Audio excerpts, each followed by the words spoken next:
This program is supported by San Juan Health Partners Urology, providing a wide range of personalized services for the whole family, including children. Our caring professionals are dedicated to helping meet your urology health needs with skill, experience, and service you need. For a complete listing of our services and to learn more, visit sanjuanhealthpartners.com or call 505-609-6300. San Juan Health Partners Urology, a division of San Juan Regional Medical Center.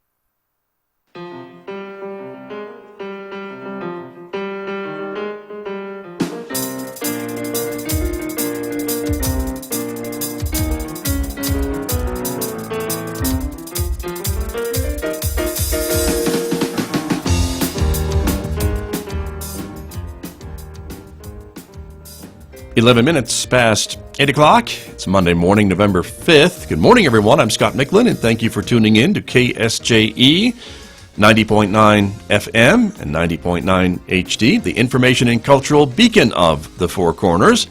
Special good morning also to our viewers who are watching the program live from our visual radio studio, beaming out to our Facebook page and the KSJE channel on YouTube. Good morning, everybody. Coming up in just a moment, we will be continuing our political coverage. That includes our interview with former New Mexico Governor Gary Johnson. He will be talking with me about his campaign as a Libertarian now for the U.S. Senate. And of course, Election Day, if you haven't heard, and I hope you have, is tomorrow. We'll be covering all the contested races that are meaningful to San Juan County. You can follow our election night coverage tomorrow night on our social media platforms. That includes Facebook and Twitter.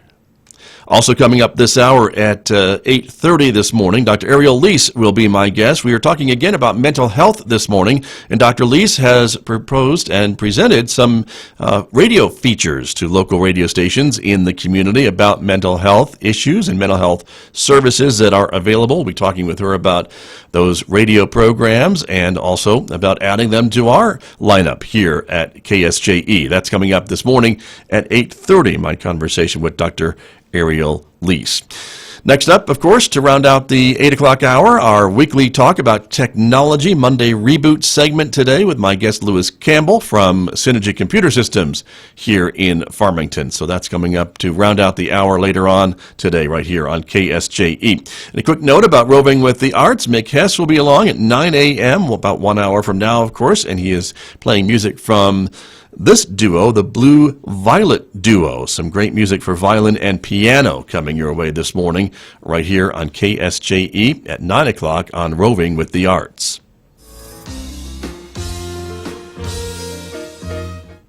Continuing our political coverage with the candidates running in the November election, we are joined now by candidate for U.S. Senate, Libertarian candidate Gary Johnson from Albuquerque, New Mexico. And Mr. Johnson, good morning. Thanks for joining us. Scott, thank you for having me on. I appreciate it. You bet. It's great to catch up with you and visit. You're in the final weeks of the campaign, and so tell us how things are going. Well, first of all, being in the campaign in the first place came as a complete surprise to me. I had just finished the Continental Divide mountain bike race for the second year in a row, and Aubrey Dunn came to me the second week in July and said that he was looking at dropping out of the race, and he'd done some polling, and which suggested that I might actually win if I entered the race. And so he wanted to drop out, and he wanted me to take his place, and we looked at it very closely. What's at stake is arguably being the swing vote in the U.S. Senate, and being able to run a 3-month campaign for U.S. Senate. So kind of a gift on the time frame here, but potentially being the next U.S. Senator from New Mexico and potentially being the swing vote in the U.S. Senate. So big stakes. Right, and that is quite the job to accomplish, doing a major campaign, statewide campaign, in just 3 short months. You've been really making your way around the state since that all started, correct? Well, I have, and I am optimistic. Of course, we just got how many days now? 12 days till the election? Not many days to go, so we'll see what happens. We will indeed. And Mr. Johnson, I know you've got a lot of name recognition, of course, as a former governor, but running as a third party now, the Libertarian Party has certainly gotten more well known, I think, around the state. But do you find yourself still having to explain some of the platforms of the Libertarian Party? Well, more than anything, I'm an independent. Yeah, I'm running as a libertarian, and my philosophy is closer to being a libertarian than certainly it is being a Republican or a Democrat. But I think all of us are independent. 55% of voters that are registering to vote in New Mexico, and this isn't just New Mexico, it's nationwide, are registering as independent. And right now, the two-party system isn't working. This is an opportunity to really show the country and the world that there is another option. If I'm the swing vote in the U.S. Senate, I'd like to be on the Senate Budget Committee. I think the biggest issue facing this country right now is the deficit and the debt. My pledge, I will submit a balanced budget to Congress. My pledge is I will uphold the United States Constitution. If I have one message here, it's that young people are getting screwed when it comes to the long term.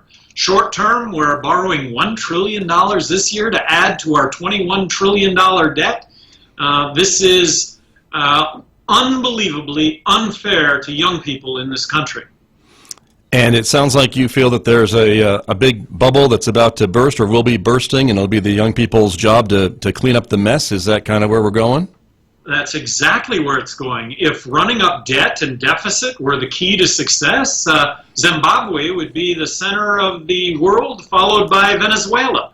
This doesn't work. At some point, it will implode. And I hate to be right about this, Scott, but I'm going to be right about this. We need to fix it, and we need to fix it now. And to balance the federal budget, that means reforming Medicaid, Medicare, Social Security, and reducing military spending. Well, and that was going to be my next question to you, Mr. Johnson, would be where do you cut the budget to try to do a balanced budget? A lot of folks have their pet projects and pet programs and things like that, and to slash so much, I mean, can it be done? What about defense spending and some of the other spending we hear about? Well, in the case of New Mexico, we're unique in New Mexico. When I was governor of New Mexico, there was the BRAC Commission, the Base Realignment and Closure Commission, which was we were slated to lose military assets in New Mexico. Out of that process, we actually gained military assets because the military came to grips with the fact that military equipment doesn't rust in New Mexico. We have the ground space to conduct any maneuvers that the military might want to do, and we have more restricted airspace than any of the lower 48. We have the only supersonic corridor in the lower 48. I would make the same case. So dollars efficiently spent. When you tighten your belt, you look to spend the money that you do spend most efficiently. I'm going to make the case, and justifiably so, that military dollars spent in New Mexico are the most efficient dollars spent. I'd make the same case when it comes to the labs. Why build new infrastructure in other parts of the country when the infrastructure exists here in New Mexico? It's an argument unique to New Mexico. I don't think any other state could make that argument. Right, and so it sounds like you're saying that defense spending would be on the table just like everything else in trying to pass a balanced budget? Well, yes, definitely defense. And I don't want to call it defense spending, it's military spending. We've gone way beyond the Constitution when it comes to defense. Defense is the United States Constitution defending us against foreign aggression. I'm going to argue that being the world's policeman is not defending us against foreign aggression. It's being the world policeman and using Afghanistan as an example. The Soviet Union was bankrupted because of Afghanistan, right? And we're immune from that? Let's get out of Afghanistan tomorrow. And for all of the negative consequence of getting out of Afghanistan tomorrow, those same negative consequences will exist 40 years from now, if that's when we finally decide to get out. Right, understood. Let me ask you a bit about immigration. That is in the news Last week, as we're talking, and probably will still be in the news again as we lead up to Election Day, what are your thoughts on the immigration problem, the refugee problem that we're seeing across Central America?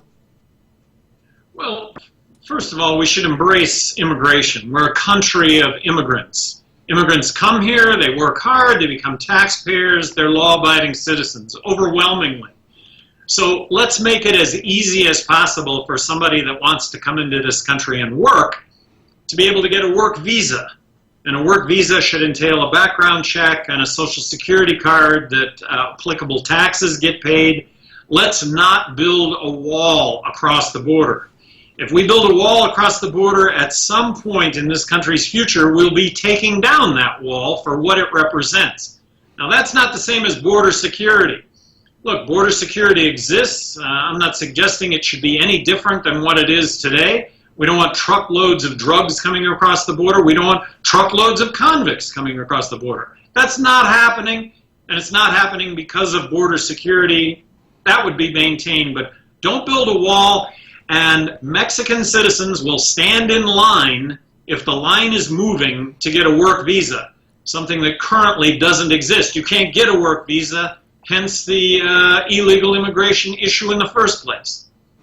There's no path to citizenship, I would say, for many, many folks, unless they're willing to wait a decade or more. And citizenship, pathway to citizenship needs to exist in conjunction with being able to get a work visa. This is what this country has been built on. I'm speaking with former New Mexico Governor Gary Johnson. He is a Libertarian running for the U.S. Senate in the election in November. So, Mr. Johnson, you're up against an incumbent and a Republican. Some of the polling shows the race maybe getting a little tighter than it has been in recent weeks. Are you encouraged by those numbers? Yeah, and we'll see. Entering the race really late, as I did, completely unexpected, to be in contention going into Election Day, it's kind of cool. New Mexico has a chance here to really make a statement nationwide. The two-party system is not working. If I were to get elected, there would be thousands of candidates running nationwide that would not have run otherwise. So this is a way at saying the two-party system is not working, and I'd like for everybody to recognize the biggest threat that is facing this country, and it is the deficit and the debt. Right now, our national debt is $21 trillion. When interest rates go up 1%, 100 basis points, that's $210 billion for interest only on the debt. This year, interest only on the debt is going to be somewhere in the vicinity of $480 billion. Medicaid is about $550 billion. Medicare is about $550 billion. I'm just trying to put this into context. And in 5 years, if we're running at a $1 trillion a year deficit, which is projected to happen, coupled with rising interest rates, in 5 years we could well be spending $1 trillion a year on interest only on the debt. This is young people. This is a burden that's going to fall on young people, and nothing could be as unfair as what I have just described. Indeed. And so with that being said, Mr. Johnson, if you get to the U.S. Senate, how do you propose to convince your fellow senators and the other two parties about the looming problem? Well, somebody needs to be up there and actually have this voice. I pledge to be that voice. I hope to be on the Senate Budget Committee, and I would submit a balanced budget to Congress.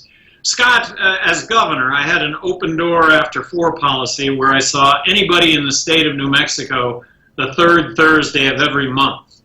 I knew more about what was happening in New Mexico than anybody else because of the open door after four policy. As U.S. Senator, I will have an open door after four policy in New Mexico as a U.S. Senator, but I will also have an open door after four policy in Washington, D.C. for waste, fraud, and abuse to bring attention to the budget and to the deficit and to how waste, fraud, and abuse does play a role in all this. And I have to tell you, I think that would be terribly entertaining nationally. What's the senators from New Mexico's Waste, Fraud, and Abuse Award for the month? I have to think it might be a topic of conversation on Sunday morning, on the Sunday morning talk shows. It could very well be. There doesn't seem to be a shortage of some of those notices coming out of the nation's capital and from government. I would agree with you there. Let me ask you a bit about Northwest New Mexico, Mr. Johnson. You were just here a few days ago. It's a very dependent on the energy industry. We've seen a lot of ups and downs with oil and gas. Is there federal policy or anything that can be done to either help the existing industries that are here or help the area that's trying to start diversifying the economy into maybe some other areas like outdoor recreation? Well, outdoor recreation, that's what I love. But looking at oil and gas, look, gas is really, oil and gas both, important, the most important elements to our state economy. I was made aware, having gone there, that looking at railroad access to be able to ship out oil and gas, which as a U.S. Senator, I would certainly not be an impediment when it comes to that. And looking at the future when it comes to energy, renewable energy, really exciting. 2040, 2050, projected to be perhaps 50% of the grid. Well, where's the other 50%? Well, that's going to be natural gas, because natural gas is cheaper than coal. Coal has been bankrupted. That's a good thing because we want clean air. And the trajectory of coal right now is like so. It's just a fact. When coal plants wear out, they're not going to be replaced with new coal plants. They're going to be replaced by natural gas. And of course, Northwest New Mexico plays a huge role in this having happened and the future of energy in this country. Okay, good to hear you say that. But of course, we have a couple of coal-fired power plants that support a lot of jobs and has a lot of economic impact here. And folks get very nervous when people start talking about the future of those plants being only 2 years long or less. Well, and that's a reality. It's just we do face realities. This is the free market at work. The free market, you and I, we don't want a layer of coal on the ground every morning. And when those plants in Northwest New Mexico wear out, they're not going to be replaced by coal. They're going to be replaced by natural gas. And this is a nationwide, worldwide phenomenon. This is just not Northwest New Mexico. Marginal coal has been bankrupted. It's been bankrupted because of fracking and the abundance of natural gas and the low price of natural gas.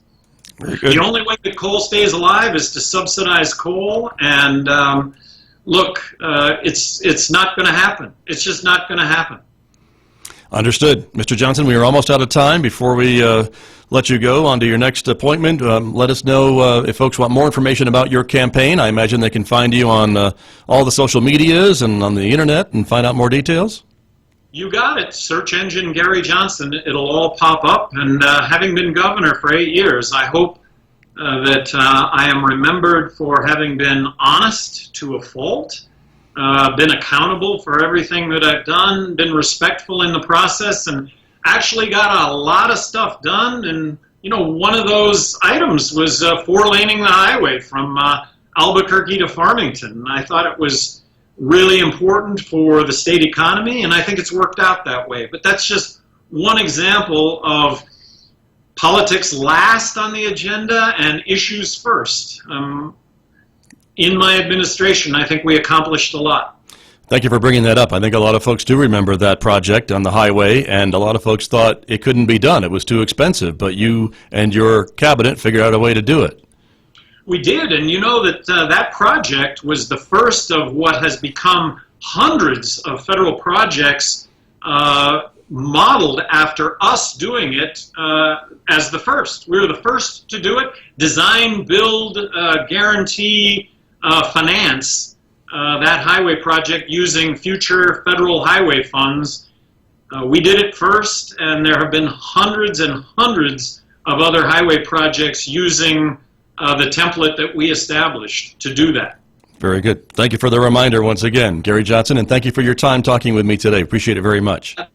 Very much. Thank you. And to everybody, get out and vote. Hey, if you vote, you can't complain. If you don't vote, you can't complain. Very good point. I agree with you. Thank you very much, Gary Johnson, my guest from Albuquerque here on KSJE. Back with more in just a moment.